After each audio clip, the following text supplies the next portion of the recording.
Hello everyone, my name is Deborah Burcham. I am a recreation specialist and facility manager for the city of Aurora. I work at the Aurora Center for Active Adults, which is part of the recreation department. Today I'm putting together this brief tutorial for you to show you how you can restore an old piece of furniture. We are going to take this old, scratched up, dented, dirty, slightly ugly bookshelf and turn it into something fresh and new.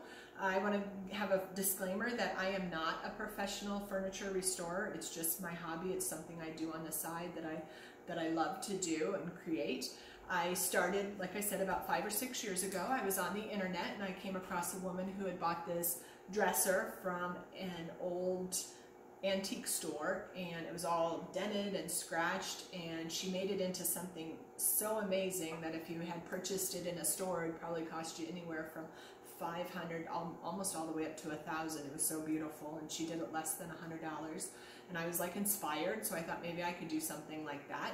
So I looked around the house and I wanted to start small, and I found a kitchen stool. It was more of a chair that was in our garage over in a corner. It didn't match any other chairs in the house. I don't even remember having that when I was a kid. I don't even know where the chair came from. So I thought, okay, let me go ahead and try doing this chair first, and let's see if I can even do this project.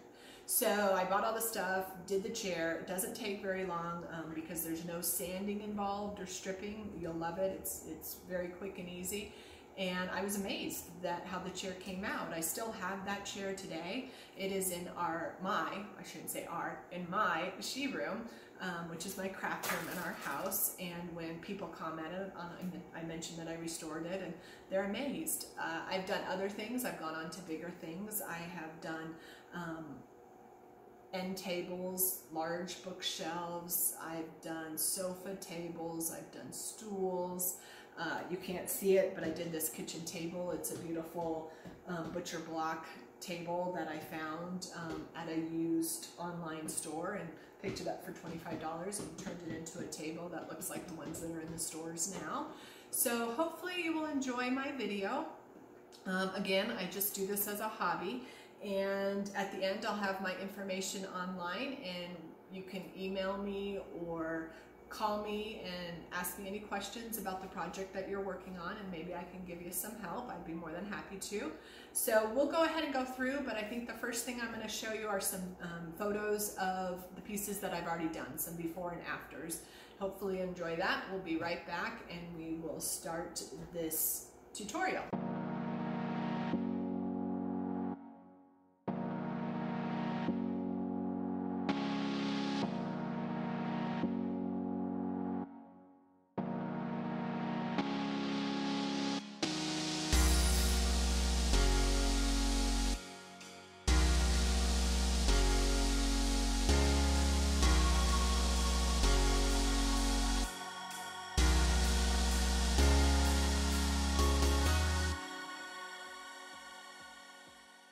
Welcome back. I hope you enjoyed those photos. Let's go ahead and get started. As I mentioned in the intro, there is no sanding or stripping involved in this process, so that's very easy. You don't have to have any big power tools or anything like that. We're going to do it with chalk paints, and there's a lot of chalk paints out there today. There's quite a few different brands. Most of the time you can find the chalk paints in a local antique shop. There's a brand called Farmhouse, there's a brand called Dixie Belle, I know that there's a brand called Annie Sloan. So over the years, more and more chalk paints are coming out and easier to find. Back when I first started, I could only buy it from one place, but now I buy my paints online, and it's always usually free shipping. Paint is probably the most expensive thing of this whole project, but as you can see, they're small little containers and they go a long way. So you'll need the paint. You will need something to strip the oils off of this, and I found this. It's called Awesome, Lost Totally Awesome, and you can buy it in an antique store, but here's a little hint. They carry it at the dollar store. So you can go ahead and buy one of these. You'll also need some rags. You will need rags for the staining and all that, and then you'll need some shop towels. The shop towels help for getting all the oils off of your piece, and they don't leave the lint on there, because if you use regular paper towels, sometimes the paper towels will leave lint on it and then it'll pick up in the paint, so you don't want to use that. You'll of course need brushes, and depending on how adventurous you are, besides your paints that you choose, or whatever paint you choose, you can do a sealer. I have a couple different sealers. I have a clear coat, and then I have a satin. One's gloss and one's not gloss, flat, satin, flat, gloss. And there's also waxes you can buy, different colors, and there's different color stains that can make different effects on whatever you use. And of course, a paintbrush. So, oh, one last thing. I also found these at the dollar store. They are scrub brushes, and I hope you can see it. They're the green and yellow. This comes in very handy when you go to start to antique it and make it look distressed. So you can find these at the dollar store as well. All right, let's go ahead and get started. The first thing to do is to clean the piece completely. You want to get off all of that dirt and grime from it. This awesome stuff is gonna pick up all the oils off of the piece, and it will make it a smooth finish for you to actually start your painting. So you go over the whole entire piece of furniture with this, and you're gonna end up letting it dry. But I don't know if you can see, but there's a bunch of oils that's left on the piece that you're taking off. And you might have to do this a couple times, because I'm not sure how you did it in the past, but my mom used Pledge on everything. And so all those oils soak up on the bookshelves. This bookshelf is actually going to go to my mom. She had it in her house in her basement, and she wants it in her office, and she wants me to do a specific color on it. So let me go ahead and finish cleaning this off. You don't have to sit here and watch me clean it off. But I'll clean it off and I'll be right back, and we will do the next step. Okay, welcome back. I've gone ahead and cleaned this fully. I'm sure you can see from some of this how dirty it was. What I do is I do it a couple times and just make sure I get everything off. So as you do each layer and you clean it, your cloth won't become as dirty, and it'll become like you're not pulling anything off. So that's when I stop. So I make sure I get it all off. Next is choosing your paint. I use Dixie Belle paints, but you can, like I said, you can use anything that you want. Here's some Farmhouse. I have a lovely yellow from Farmhouse. So I am going to do this. My mom wanted it in this deep blue with black wax, and it's called Bunker Hill Blue. So we're going to turn this into Bunker Hill Blue. So it's just like any other paint. The better brush you have, the easier it is to do. I don't spend a lot on my brushes, but I spend a little bit more than $1, just because you'll start to get pieces coming off, and then it'll be in your paint, and you don't want that. I also usually have towels on hand. Again, you can buy these at the dollar store, or you can buy some, shop ones and just keep on washing them. And I think I got 8 for $1 at the dollar store. Okay, we're just gonna start painting this piece. And you're gonna just paint like normal, up and down, and paint the whole piece one color. And as you can see, I'm not sure if you can see, let me go over here. It is going to take a couple coats to do. Let me paint the top and then I'll tilt it for you. Hold on just a second. Also, I should have mentioned the best type of furniture to use is solid wood. Solid wood or almost wood, like those prefab pieces of furniture, you can paint them with chalk paint, but they don't stand up as well as regular wood for obvious reasons. So if you are choosing a piece and you go to, say, a flea market or a garage sale and you find a stool, if it is really good wood or if it's full wood, it's going to make a really nice piece, and you'll be surprised what you can do for it. Also, there's stools and stuff at Hobby Lobby and Michael's that you can buy that are made of wood. They're those pre-painted or unfinished ones, and you can use chalk paint on those as well. So as you can see, I'm painting in a dark blue, and after I finish it, I will be right back and we will go on to the next step. Okay, welcome back. As you can see, I put 2 coats of Bunker Hill Blue on the bookshelf. I made sure I covered every inch of it. I don't usually paint in bright sunlight because sometimes you can't see where you missed because it's so bright. So usually, you know, room light is good, sometimes in the garage. If it's too dark, then of course you can't see as well. So you just have to sort of find the perfect place to paint. When you start painting, if you notice the paint is not adhering to the wood, you will need to stop and go back and use the awesome stuff and retake it off. That means the oil is still in the piece of furniture and the chalk paint won't adhere if there's still oil in there. You'll also notice that the chalk paint also dries very, very flat. It's no shine to it whatsoever. Some people just paint it like this and add a sealer. Some people put wax on it. Some people also distress it, and that's what we're going to do today is distressing. Sometimes people think distressing takes a lot, and it really doesn't. And this is a trick I learned from a YouTube video on how to distress a piece of furniture. So what distressing is it's bringing out some of that natural color and making it look a little bit worn. It's all the new fad these days. So sometimes you can take sandpaper and sand it down. However, this awesome stuff also works again. Like I said, I bought these from the dollar store, and what you can do is you can spray it on here. You spray it on here, and sometimes when you distress, you can distress the whole top, you can distress the edges, you know, you can, there's no right or wrong. You can do whatever you want. So what I typically do is I definitely distress the corners and bring out some of that other, take off some of the paint that's there and have the natural wood show through. It's very, like I said, very chic and very new these days.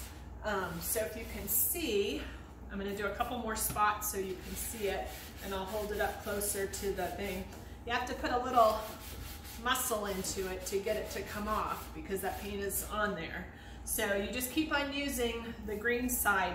You can also spray right on here and take off a big section if you want. I don't typically do that unless I'm doing a dresser or something, but you can distress it by scratching at it. So you can do that. You can also use sandpaper, but sometimes when you do sandpaper, it takes off more than you really want it to take off. So let me do a portion of the top. I kind of got what I want on here, I think. And again, it's just taking off sections of it and making it more distressed. And when I wax it, which I'm going to do at my next step, it's going to pull some of those colors out. If you use this awesome stuff to take off part of the paint and distress it, you are going to have to put a sealer on it for sure. So that is the number one thing. Let me do a big section on the top too.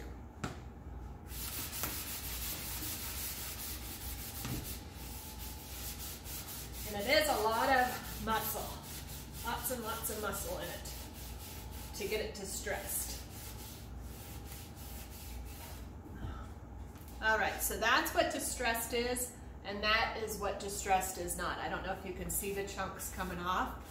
It's not going to fully look like that because I am going to put black paint or black wax on it to darken it up. But I'm going to do the rest of the piece, and I'll be back when I get to the actual waxing of it. Hey, welcome back. As you can see, I've finished distressing the piece of bookshelf. I've gone ahead and gone around and taken off the paint where I wanted to take it off. Very rustic looking right now. As you can see, the natural wood is showing through. Some people go ahead and put on their top coat or their finishing coat now, which would be, you know, like a satin finish or a glossy finish, and then call it good and be done. It's great. It's very antique-ish looking. What I'm going to do is just take it a step further, a little bit more classic approach, and I'm going to add black wax to it. And this is called the Best Dang Wax, and it's black. It actually comes in like 6 different colors, like pearls and browns. So you can always do so many different color combinations. There's so many out there. It's great to look on the internet and see what people have done.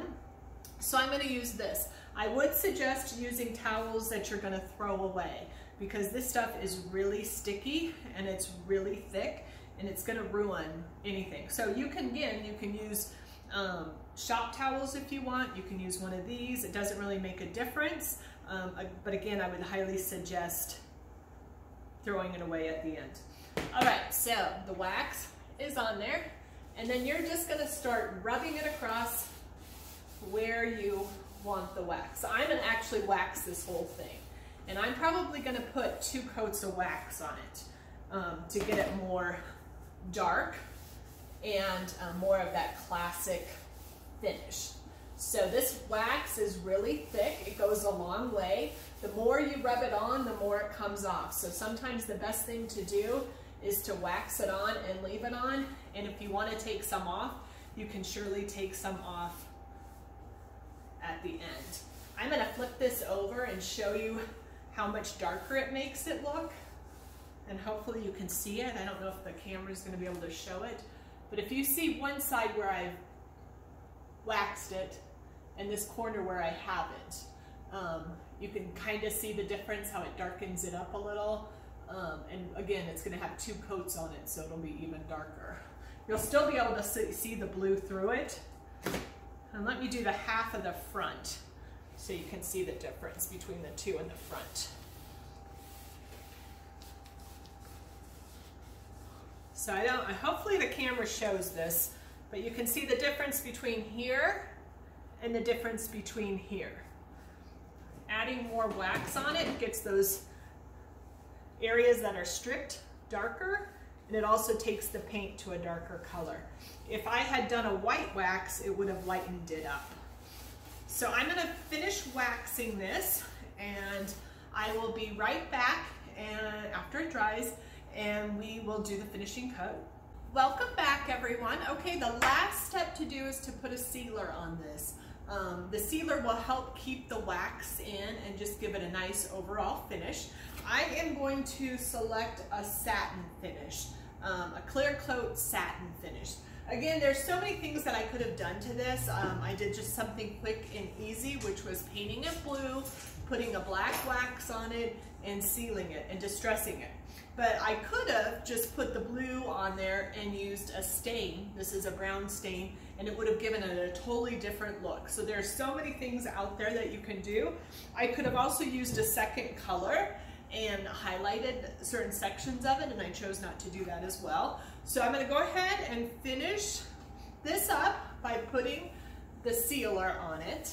And again, this is going to dry with like a satin look to it. So it's not really shiny, but not really flat.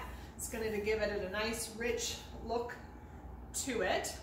You can see from the brush that some of the black wax is coming off, but that's quite all right. It's not taking it all off. That's why I put 2 coats of wax on it.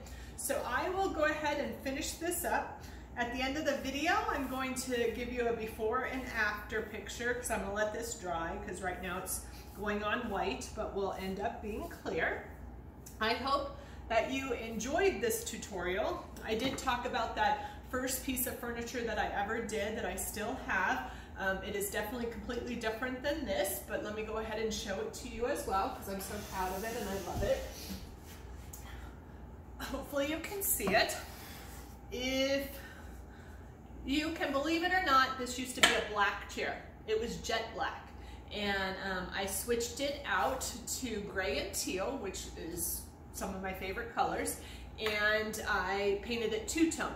I also used a black wax on the seat, so just to make it have a different effect. So this was my very first piece, and this is my latest piece. Okay, look for the final 2 pictures, the before and after, right after this, and also my information. I hope you enjoyed this, and good luck with your first piece of furniture.